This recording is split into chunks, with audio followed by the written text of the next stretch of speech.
book was, the information came from it, and by the way, it was written by his son, Frederick Augustus Henry, and it was mostly from the correspondence between him and President Garfield and his close friend Don Pardee, where they all met at Hiram College. So anyway, that's he's buried up here at Evergreen Cemetery, along with his son Frederick and their kin, their family. So anyway, yeah, Ross, I guess we're good. So the origins go back way back to Hugh Henry. That's about as close as we can get.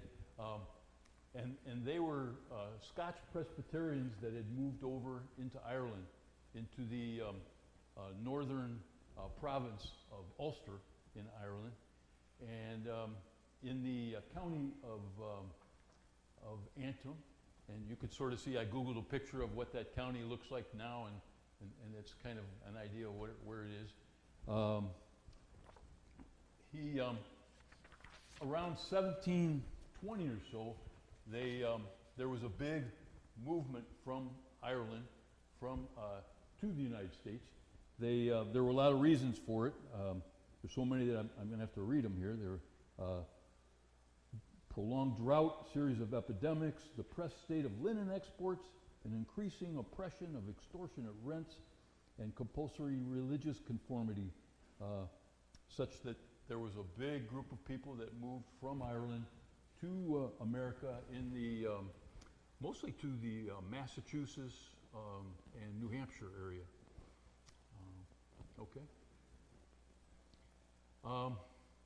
Hugh's son in Ireland, his name was William, and he and his wife Mary, they moved to Massachusetts, and they had 4 children. You know, this afternoon when I was looking this up, I was thinking, I wonder if William and Mary College had anything to do with this. And it's like, no, it's like King William and Queen Mary. And I said, you're way off, Jim. But his oldest son was Robert, and Robert had John. There was a lot of begetting in this story. He had John, and John would eventually move to Connecticut. John and his wife Mary had their firstborn son, Simon, in 1766. And that's a picture of Simon. And at this point on, things get kind of real interesting. So Simon and Rhoda, they ended up having 10 kids. But Rhoda's dad was not real thrilled with Simon, and so they actually had to put a ladder up against the window, and they had to, it's like sneak out and get married. And I think probably in spite of his dad, they ended up having the 10 kids.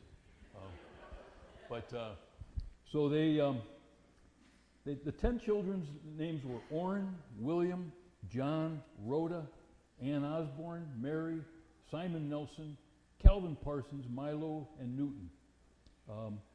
And Orrin and William, they served in the war, in some capacity, in the War of 1812. He had a 200-acre farm in Massachusetts, and he decided, because he wanted his oldest sons to have land, that they traded the 200-acre farm in Massachusetts for 548 acres in Bainbridge.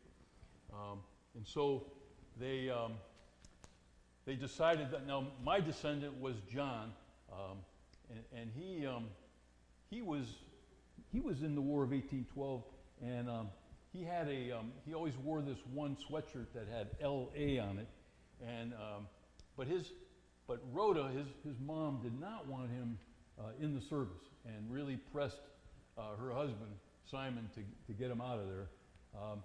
The L.A. stood for light artillery, although all his friends said it stood for, forgive me, lazy ass. And he,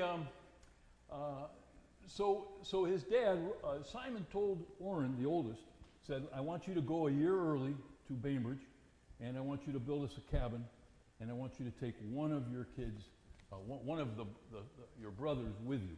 So he took John, and Rhoda was very happy with that. So they left, and they spent a year building a cabin in Bainbridge, and it's actually it's within like an eighth of a mile of where Grace and I live right now. We still haven't quite found the foundation of it, but we're pretty sure it's right there. And then they traveled across the to Bainbridge. They spent, I guess it says, about 15 miles a day, and they took 45 days to get there. And when they had to say goodbye, they were saying goodbye to friends they had known for a real long time, and it was very hard. But they did get to Hudson's Corners, which is in Chesterland, and today they have a park there. It is still there today, a little north of the intersection there. And they stayed there, and then with the idea that Orrin was going to bring a fresh team of horses to where they were, to bring them then into Bainbridge. Let's see, these Henrys were the ninth family in Bainbridge that came there, and so some of them were the McConaughey's, the Lacey's, the Kents, Osborne's, George and Robert Smith, Enos Kingsley, Joseph Eli, John Fowler, and then Simon with his family, Jonas Childs, Justice Bissell, Daniel McFarland, and Philip Haskins. And if you're familiar with Bainbridge now, those are very common names there.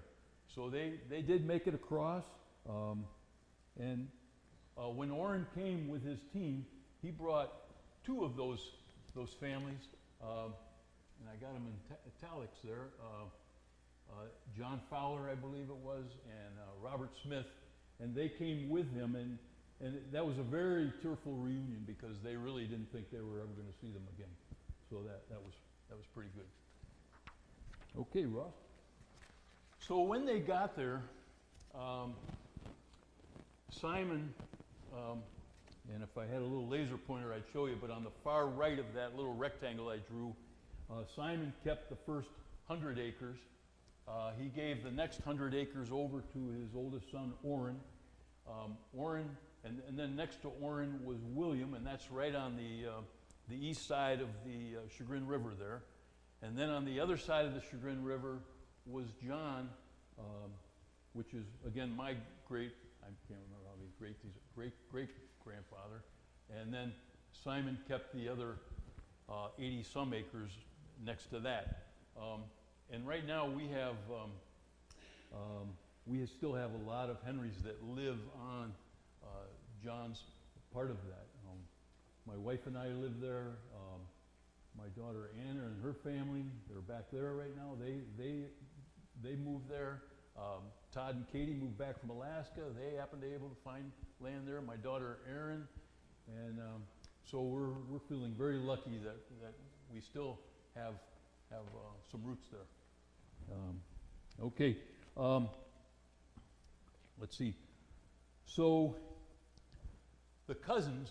I'm sorry, Ross. Go back one more. The cousins. They got together.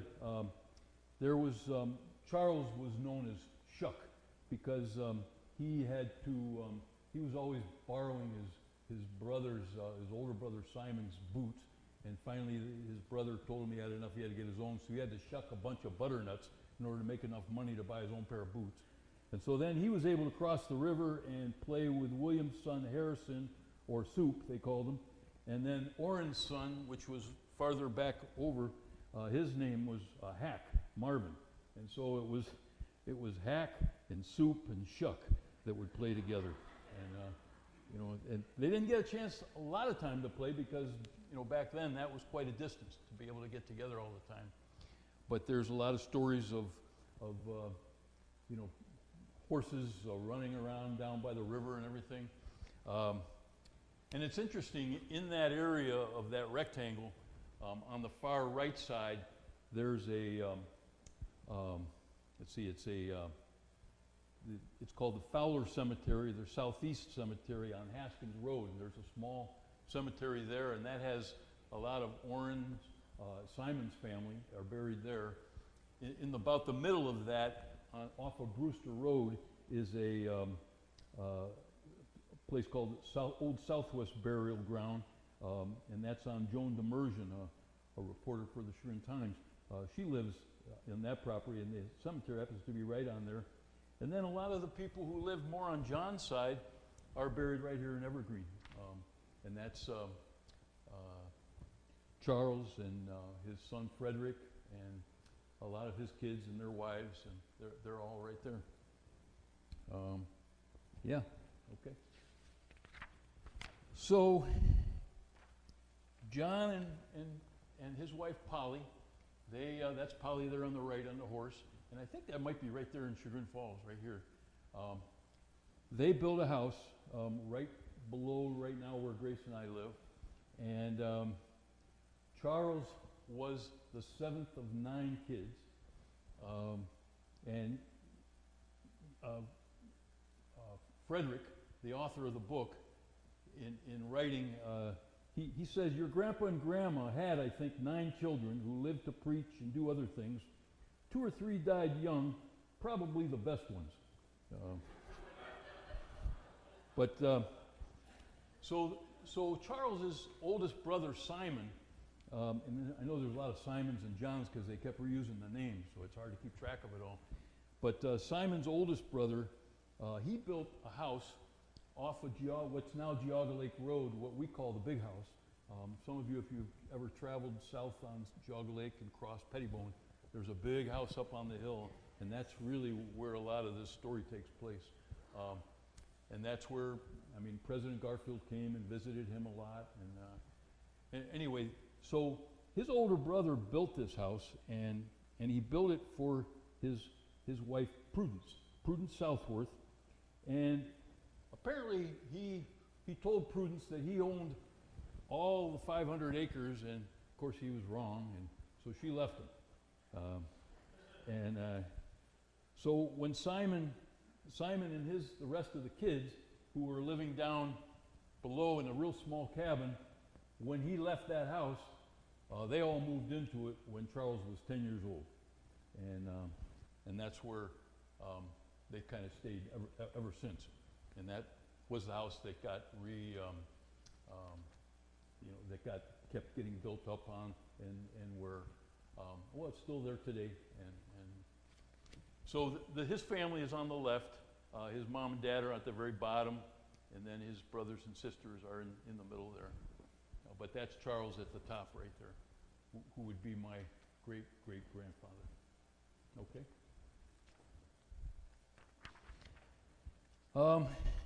So Charles quit school at age 16 to take on full-time work, making hoops, laboring on farms, teaching school for his older brother Simon. And then he announced at age 18 that he was going to go to Michigan and work at a wood mill. And that September he left. He made sure to tell his brother Edward where he was going, and he wrote all these letters to Edward because Edward knew all the girls that he cared about, and he knew that he would tell them all, everything he was doing. So then when he came back from that, he started a cheese box factory with his brother-in-law, Henry Brewster. And Henry Brewster was I think married to Anne, was his sister. Eventually, Charles sold his half of the mill and enrolled in and out of Hiram. At that time, they called it the Hiram Eclectic Institute for 5 terms, and he roomed with his youngest brother, Edward. And he would he'd work for a little bit, and then he'd go, and he'd come back. And the interesting thing about those 4 years, 5 terms, was that it happened to be the same time that James Garfield was at Hiram. And it's interesting, Garfield, to get into Hiram at one point, he approached the board of trustees that happened to be working at the time. And he said, he asked them, somebody came into the board of trustees and said, there's a young gentleman out here that's very insistent that he come and talk to you. And so they opened the door, and Garfield came in and said that he would like to be the janitor. And he would like to have that be partial exchange of payment to be able to go to Hiram. And they all looked at him and said, wow, we gotta make this happen. And so they did. And he ended up being their principal teacher. I think he was even president of Hiram for a little while. And it happened to be at the same time that Charles was going to school at Hiram. And so he was very influential on him. Some of the time that he wasn't going to Hiram, he was teaching school at the Auburn Bridge Creek School while he lived with his brother-in-law and sister. Okay. Oh, and I'm sorry, hold on a second. If you can go back again, Ron. So this is, let's see, this is his brother-in-law and sister at the very top, and during the time, and that's Charles on the bottom right, and that's his future wife, Sophie, that he would end up, yeah. So, okay, now you go. So, these are, he worked on and off, again, like I said, with his brother-in-law, Henry Brewster. After he and Edward traveled to and from Burton to take a teacher's exam, which back at Hiram to go to Burton was kind of a long way, he was asked to go to this social at Hiram, and he really didn't want to go, but he ended up going, and that's where he ended up meeting Sophie. And that's on the left side is the Frederick Williams family. That Sophie is at the very top up there. The man right underneath Sophie is Frederick Augustus Williams, and he ended up becoming, of course, Charles's brother-in-law, and became a very good friend of him and served in the Civil War with him. Frederick Augustus got injured more in the South, came back and ended up dying. Charles and Sophie ended up naming their first son Frederick Augustus Henry, and it was the author of this book. On the right side is, that's James Garfield at the very top. There's a Hinsdale on the left, sort of top, and at the very bottom is a Judge Pardee. And all five of these guys, the other ones, let's see, were J.H. Rhodes and Joseph Rudolph, brother of Lucretia Rudolph Garfield. Hinsdale, again in the middle to the left, he ended up becoming president of Hiram. He was also superintendent of Cleveland Public Schools, and he was a professor up at Michigan, but a very good friend of Charles. And Don Pardee ended up becoming a judge in the Reconstruction of the South, and ended up working with Charles, a good part of, and it was a lifelong friend, really.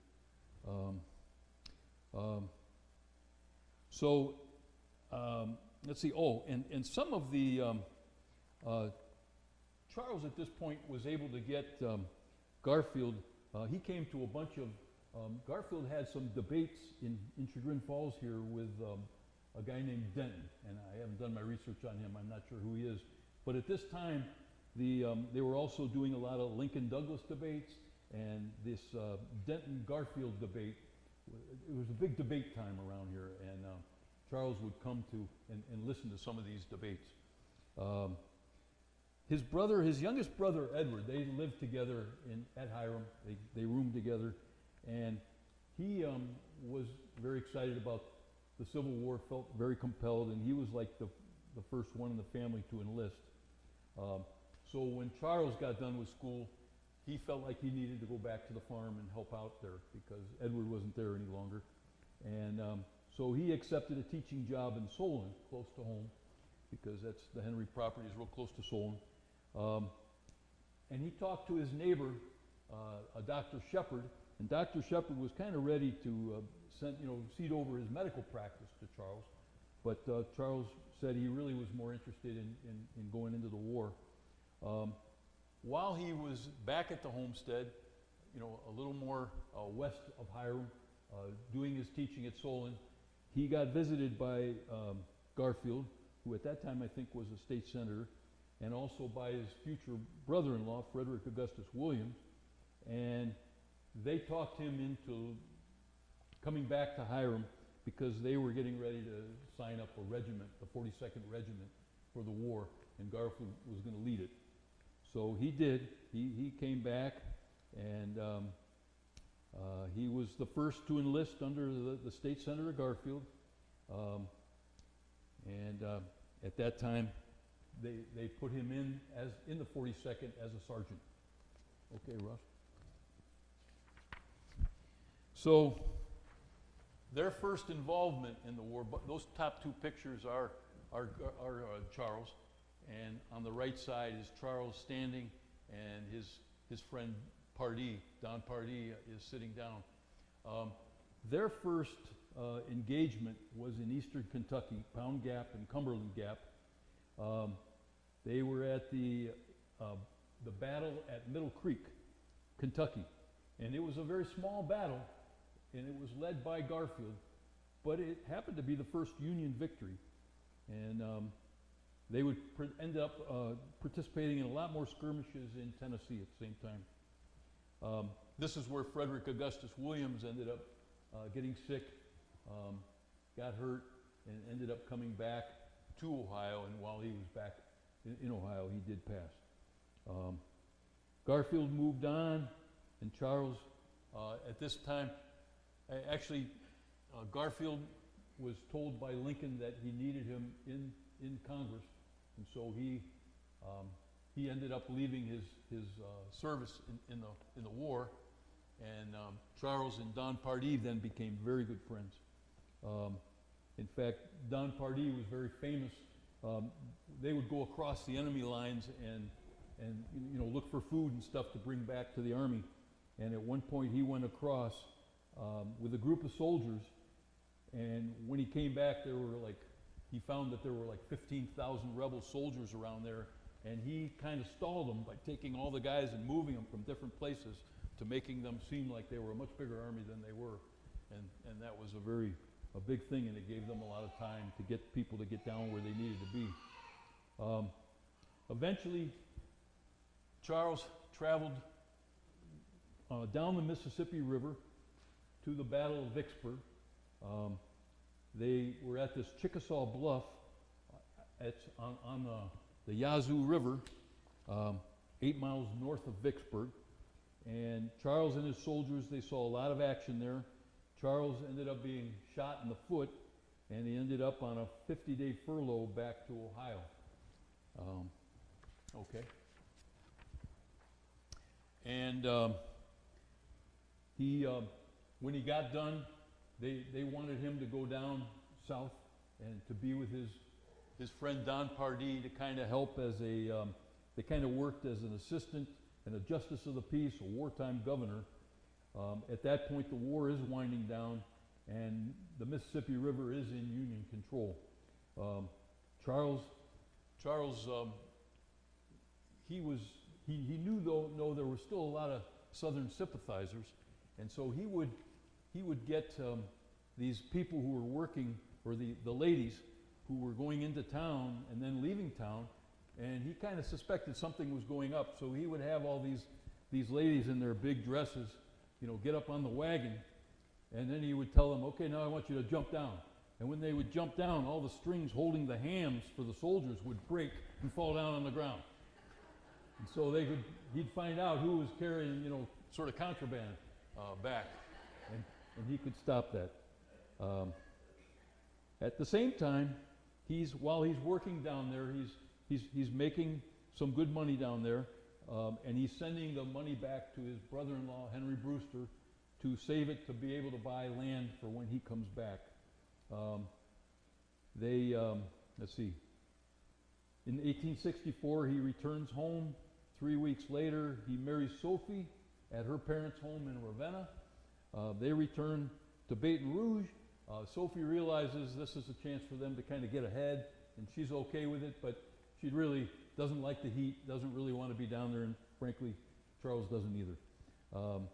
He buys the McClintock farm in an auction through Henry Brewster, and his father wants him to buy his older brother Simon's land, and so he does that too.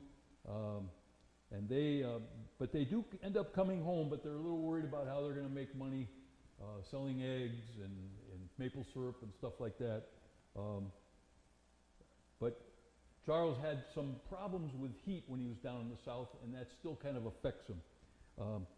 So he ends up working as a postmaster at the Geauga Lake, which at that point they call the pond. And he eventually reaches out to now Congressman Garfield for a job as a postmaster of the railway.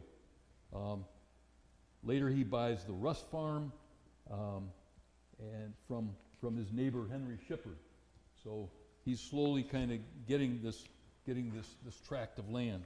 Okay, Ross. And working this job as a postal agent ends up becoming a very big political job for Charles, because he's able to travel. By then, traveling the trains doing postal service is a big political help for Garfield, because he can test the air of how these places are looking at him, how he's doing, and he's also able to. He has a real knack for finding people who are swindling, doing things through the postal service, taking money and stuff like that.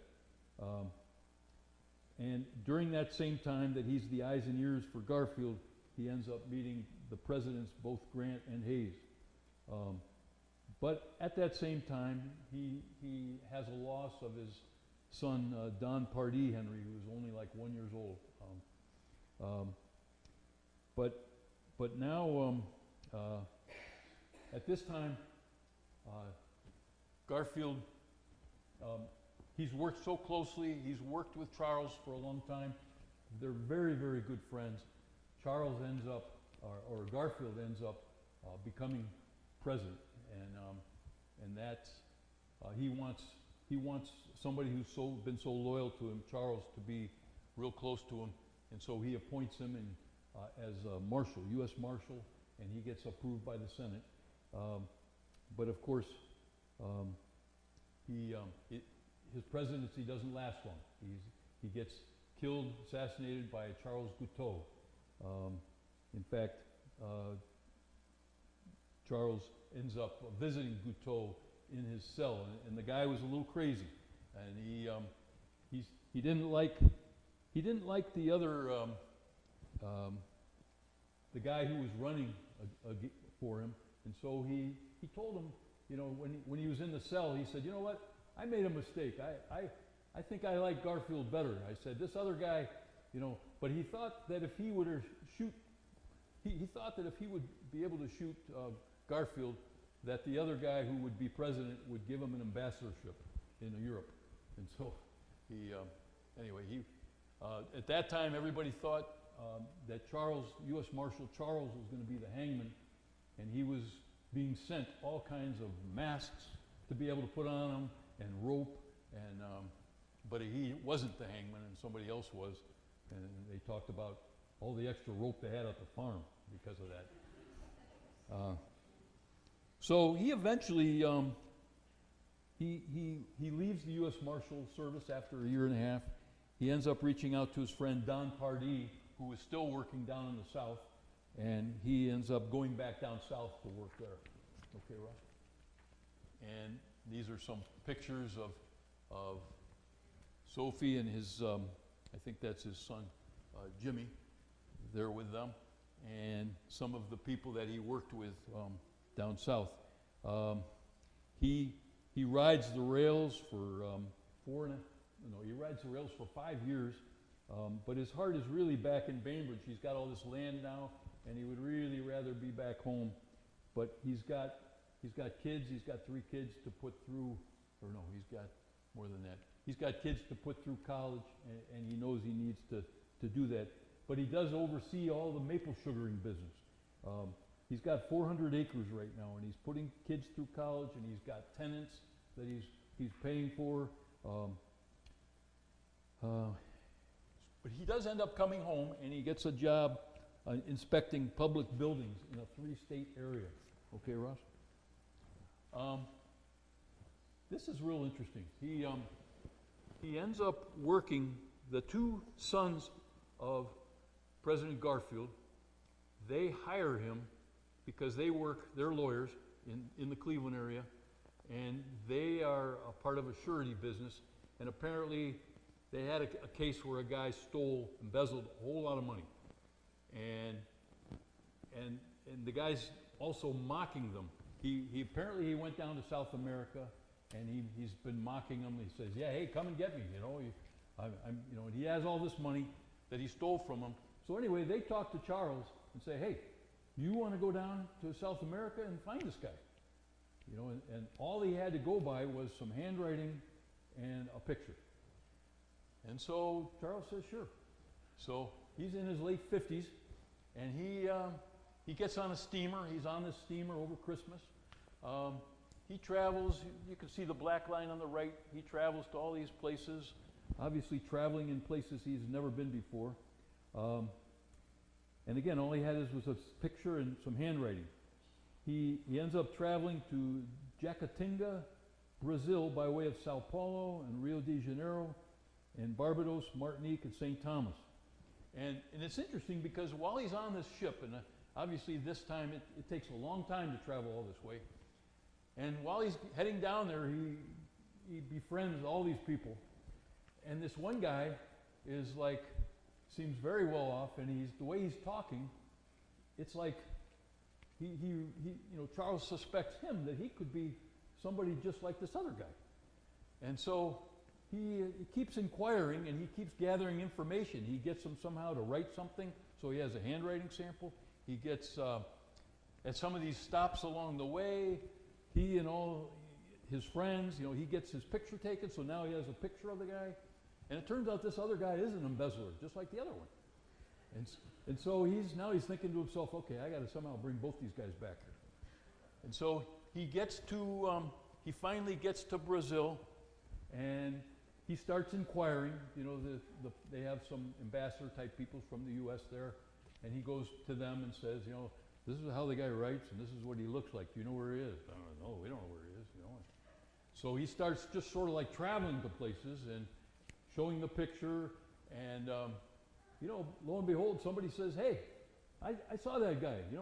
He's back on this coffee plantation way back here." And so he starts, on by horse and donkey. He's traveling through the back country of South America, and he stops at this one store to get supplies, and there's the guy that was in the boat with him, who's the other embezzler. And the guy doesn't know that he suspects him. And he says, "Hey, Charlie, how are you?" And he's like, hey, listen, you're going to be here when I get back? I'll stop and see you on the way back through. And in Charles's mind is, I'm going to arrest him on his way back through. But the guy doesn't know that. So he leaves them, goes, and he's got like 20 people, 20 South Americans that are there with him to help arrest this main guy that he went for in the first place. And he gets to this house where apparently this guy is in, and he's there. And the guy comes out, and he's got a gun and a dagger down there. And all 20 of these people are standing around him on horses and everything. And the guy comes out of the house and says, "Hey, yeah, aren't you, somehow he recognized Charles. He says, "Hey, what's going on? What are you guys here?" And the guys, Charles is expecting all these guys to rush in and grab him, and, but they don't do anything. So apparently he gets off his horse and runs over there and grabs his gun and the knife, and then they all come in and grab him, after. And so then he starts, he starts heading back towards the coast, and he stops at that store and brings that guy along too. And so now he's got two people that he gets back to the coast, and in the book there's all kinds of things that, as they're trying to get out of the harbor, they get stuck in mud and all kinds of stuff in the boat. But Charles had to have one of them in one room over here and one in the other room over here, and he had to sit in the hallway with to kind of guard them all. And anyway, he ends up getting back to New York, and he is like a hero, And there's newspaper clippings about how he went for one and came back for two, But that was quite something. So he gets back there, and he is now famous. I mean, he's got work for the rest of his life if he wants it, And he, next thing he knows, somebody signs him up to basically do the same thing and go to Costa Rica. and get somebody. So he takes that on too. And he travels down the Mississippi, gets on a boat, and gets where this guy is, and he finds him, like they said in the book, like within a half hour of getting off the shore. And the guy, he ends up kind of befriending the guy because he had to find some evidence, a little bit more evidence on him. And he ends up taking strolls with Charles along the beach, and they find out, he finds out all kinds of stuff about him, and Charles, says, tell me what happened up in Chicago, I think it was. And he tells him, and he's all sad about it and everything, and so he definitely is like admitting to all of this. Well, he ends up while he's there dying, and Charles then has to have a funeral there, and he has to give a eulogy for the guy. And so he does that, and then he has to bring the body back, and so everybody's, so he ends up doing that, and he gets all the way back, and his friend Don Pardee, who he was working with in the South, said, Charles, this is crazy work. Don't do this anymore. This is not worth it. Don't do this. And okay, Rob. So he comes home. He does more of this surety type work for the rest of his life. His next son, James Garfield Henry, is he ends up he's planning to get married. He's 21 years old, and they end up they had some sort of a thing at Hiram in his senior year, and he ends up getting some sort of bad or typhoid fever, something. But he ends up passing, and he was never really the same after that. But according to his son, and he spent the rest of his days overseeing his tenants, writing magazine articles, enjoying his grandchildren, and sugaring. And he's also served as a trustee for Hiram College. And at one point, somebody from South Dakota came up to him, an alumnus, and asked Charles, hey, where I'm at, we have all these fossils and everything. Would the college like to have fossils? And Charles says, oh, we love fossils here at Hiram. In fact, we employ some of them at our faculty. Okay, Rob. So this is I took this picture recently. It's right up here at Evergreen Cemetery. He ended up, he ended up building. He never really got to build onto the house for Sophie that he really wanted to.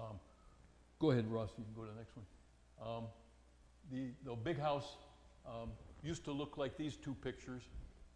Like I said, he always had wanted to build on for Sophie.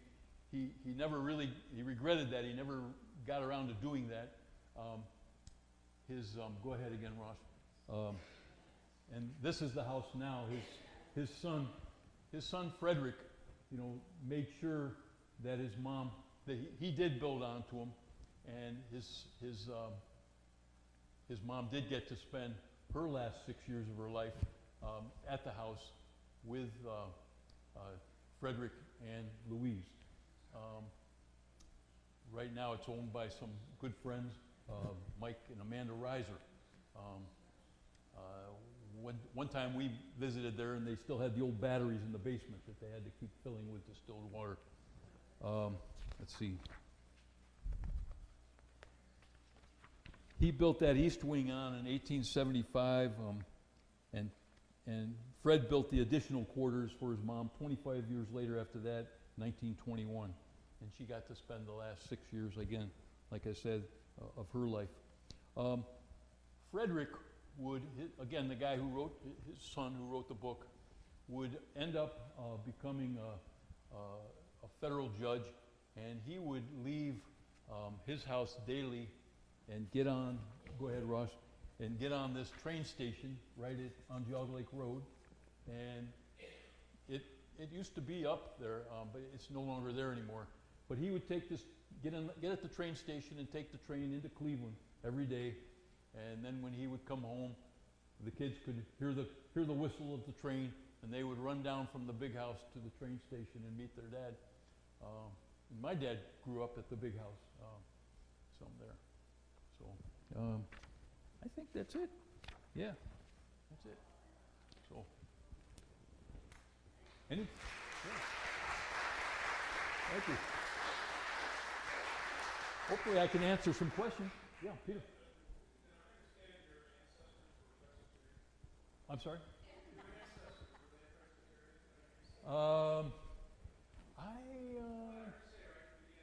Yeah, they were Scottish Presbyterians that migrated over into Ireland.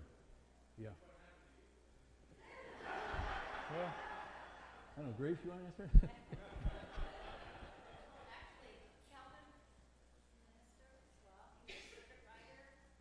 Yeah.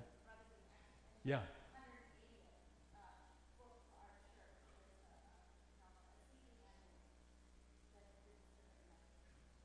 And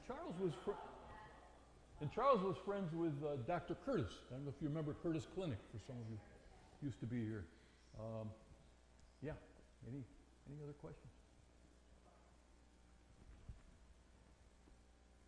Yeah. Well, thank you. I did this talk for the Historical Society in Bainbridge, and Bob and Bill were there. Bob, was it pretty much the same program? I didn't change anything too much? Bill? Okay. All right. Well, thank you. All right.